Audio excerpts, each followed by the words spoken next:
NBK जिस class में आपका स्वागत है। आज मैं टेस्ट सीरीज 17वां आपके सामने लेकर आया हूं, जिसमें 50 प्रश्न पे हम आपके साथ डिस्कशन करेंगे। बीपीएससी तथा सीडीपीओ के एग्जाम में ऑलमोस्ट एक महीने का समय बचा है, इसलिए आपको प्रैक्टिस करने के लिए तथा आपके कॉन्फिडेंस को बूस्टअप करने के लिए मैं एक टेस्ट सीरीज आपके सामने लेकर आया हूं। इसमें ज़्यादातर जो प्रश्न है जो बिहार से सीधे जो प्रश्न पूछे जाएंगे उसी उसी को ध्यान में रखते ये प्रैक्टिस सेट बनाया गया है।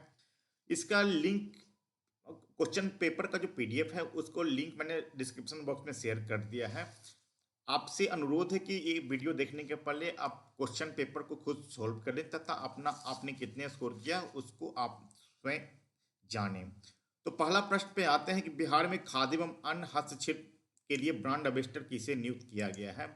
तो यहाँ पे हम लोग देखते हैं जो भोजपुरी गाय तथा जो बीजेपी सांसद है मनोज तिवारी, उनको ब्रांड एम्बेसडर नियुक्त किया गया है।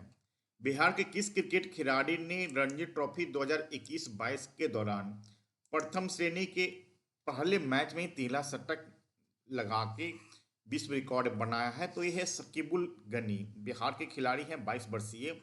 इन्होंने फर्स्ट मैच में 13 शतक रणजी ट्रॉफी में लगाया है। देश ने 11 फरवरी 2022 को किस क्रांतिकारी स्वतंत्रता सेनानी और आदिवासी नेता को उनके 272वीं जयंती पर याद किया गया है? ये है तिलका मांझी। इसका आंसर बी होगा। हाल ही में दुनिया के सबसे बड़ा इग्लू कैफे भारत के किस राज्य अथवा केंद्र शासित प्रदेश में बनाया गया है? तो ये है जम्मू कश्मीर में गुलमर्ग है। जम्मू कश्मीर के गुलमर्ग जो शहर है वहां पे सबसे बड़ा इग्लू कैफे बनाया गया। इससे पहले इसकी जो लंबाई है वो 37.5 फीट है। इसके पहले जो स्विट्जरलैंड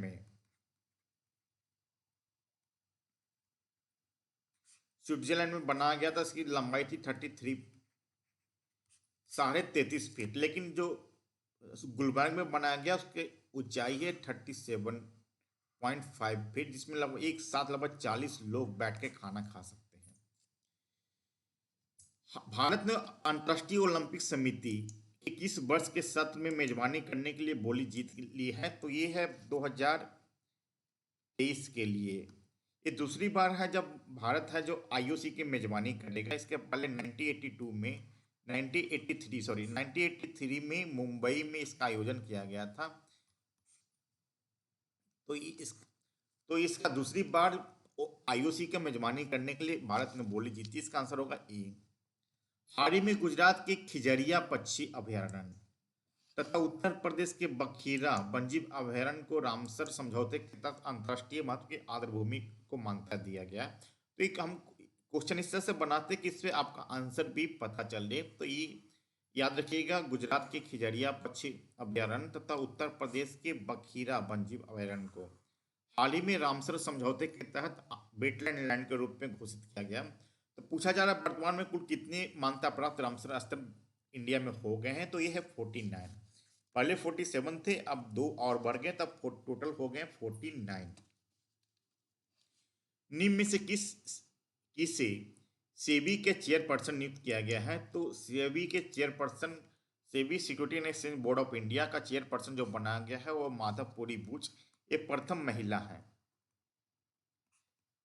महिला है जिनको कि सेबी का चेयरपर्सन बनाया गया। तो काफी इंपॉर्टेंट है, किसी भी ऑर्गेनाइजेशन की पहली महिला अगर को नियुक्त होती है तो उससे क्वेश्चन पूछे जाने की पूरी संभावना होती है। तो इससे क्वेश्चन पूछे जाने की पूरी संभावना है।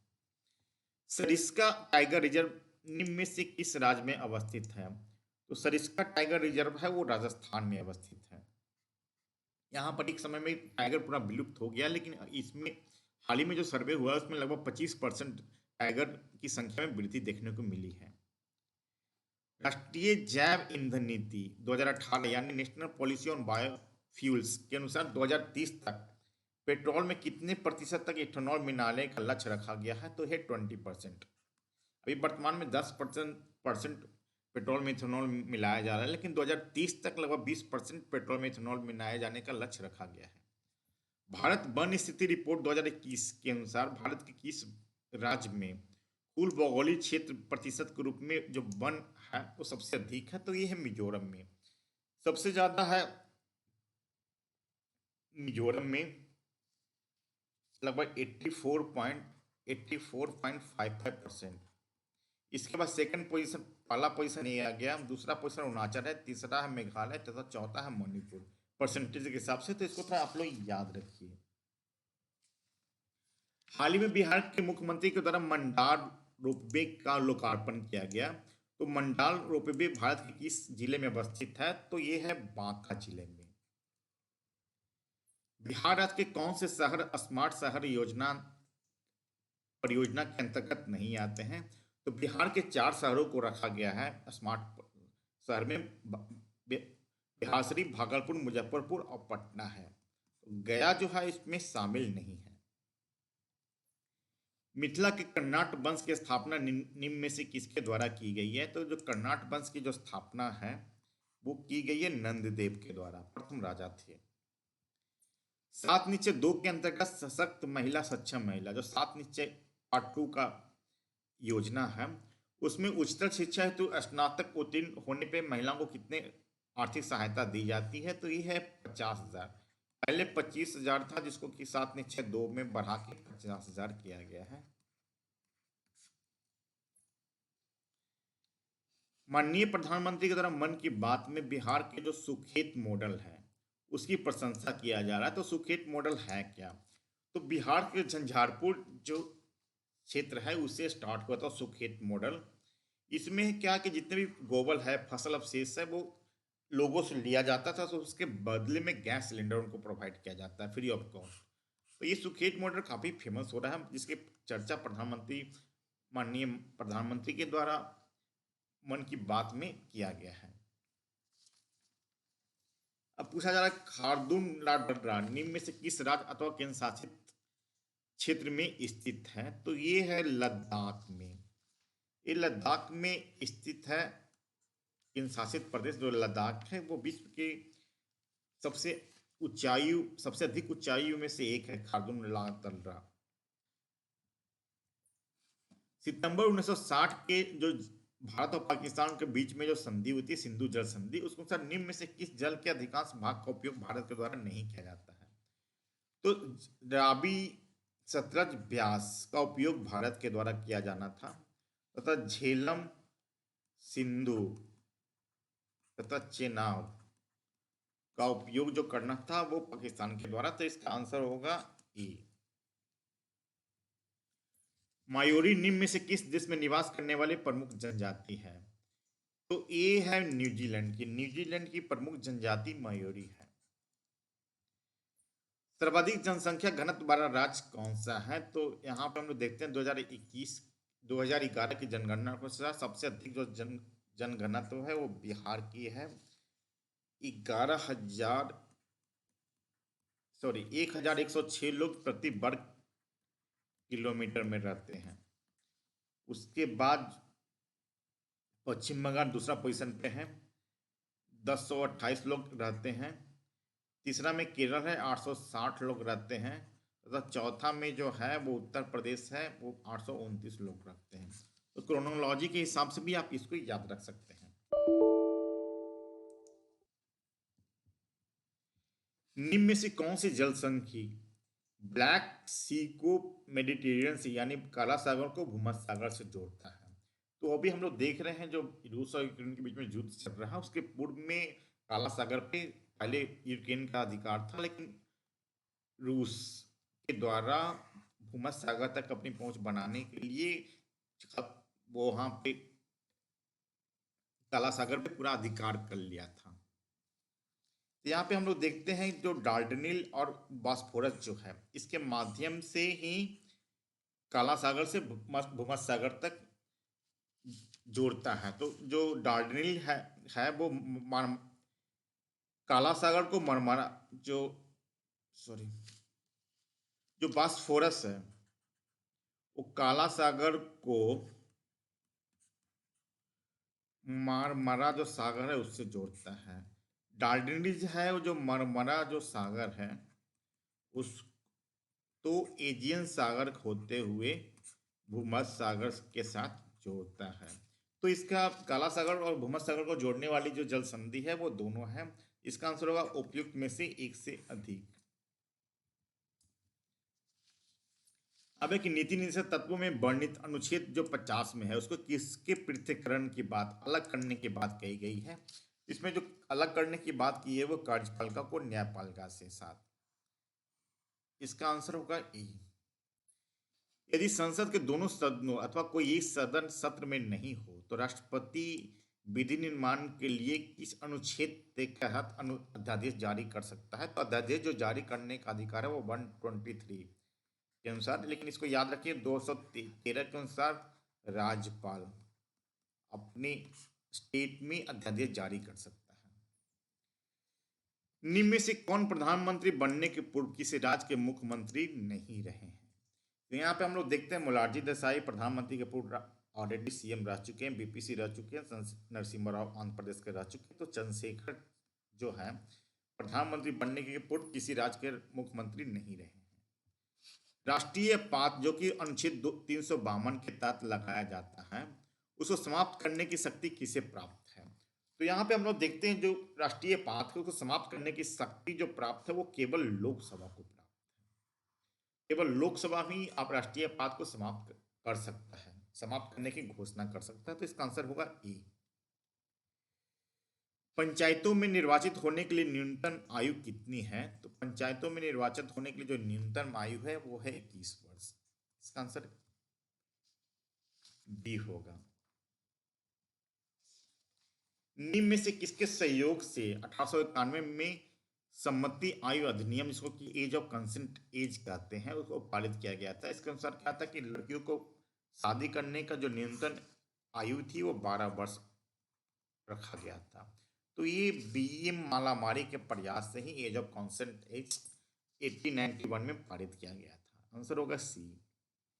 ब्रिटिश राज एवं देशी रियासतों के संबंधों में समीक्षा के लिए निम्न में से किस आयोग की नियुक्ति की गई थी? तो ये है बैटल आयोग की नियुक्ति की गई थी 1928 में, 1928 में। बंगाल विभाजन के समय निम्न में से किनके द्वारा न्यू लैंड्स फॉर ओल्ड नामक निबंध में स्वदेशी एवं बहिष्कार के संदर्भ में ठोस रूपरेखा तैयार की थी? जो बंगाल विभाजन का जो मेन जो विरोध करने का था वो स्वदेशी एवं बहिष्कार आंदोलन के संदर्भ में ही था। स्वदेशी वस्तु को अपनाना तथा विदेशी लोगों एवं विदेशी वस्तुओं को बहिष्कार करना। तो ये अरविंद घोष के द्वारा ही न्यू लैंड्स फॉर ओल्ड लिखा गया था। अक्टूबर 1920 में all India trade union Congress की स्थापना की गई थी 1920 में। निम्न में से किसे इसके प्रथम अध्यक्ष के रूप में चुना गया था? तो ये है लाला लाजपत राय को चुना गया था। सर बी होगा। निम्न में से किसके द्वारा गांधी जी के जो दांडी यात्रा की तुलना इटवा से लौटने पर नेपोलियन के पेरिस मार्च तथा राजनीतिक सत्ता प्राप्त करने के लिए मुसोलिनी की रोम मार्च से की गई थी? तो दांडी मार्च की तुलना पेरिस मार्च तथा रोम मार्च से किसके द्वारा की गई थी? है सुभाष चंद्र बोस के द्वारा।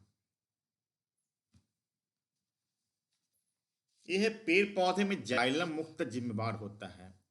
तो पेड़ पौधे में जो जाइलम होता है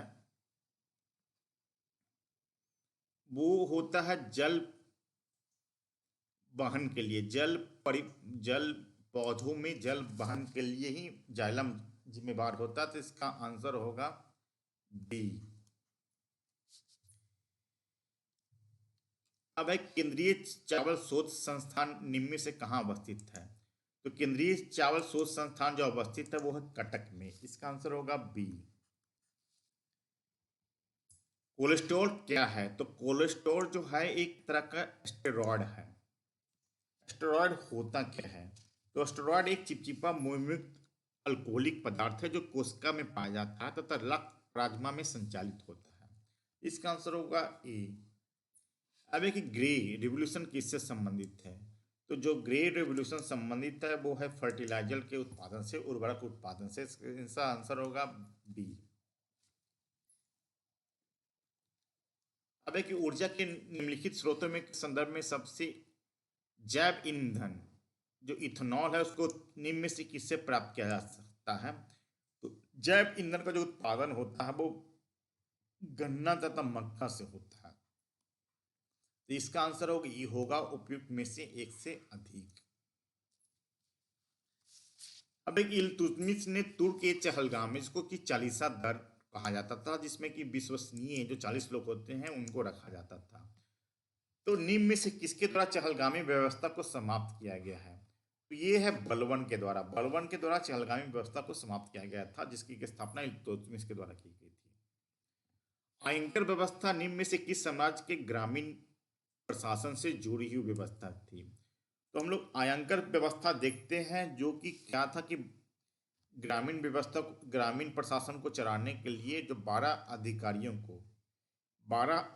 के हाथों में वास्तविक शासन होता था। तो जो ये आयंगर व्यवस्था है, वो विजयनगर साम्राज्य से जुड़ा हुआ है।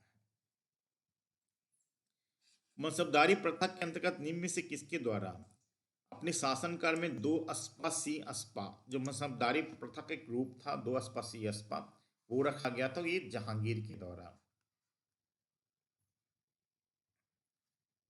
कालिदास के नाटक अभिज्ञान शकुंतलन में एक शब्द आया है अवगुंठन।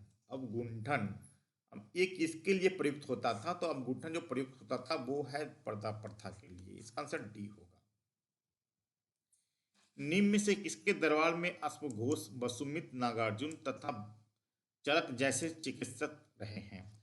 तो अश्वघोष, वसुमित तथा नागार्जुन जैसे विद्वान तथा चलक जैसे डॉक्टर रहे। तो ये है कनिष्क के समय में। अगर पृथ्वी पर अधिकांश ऑक्सीजन उत्पादित किससे होता है? तो पृथ्वी पर लगभग 90% जो ऑक्सीजन उत्पादन होता है वो शैवाल तथा जलीय पेड़ पौधे से होते हैं।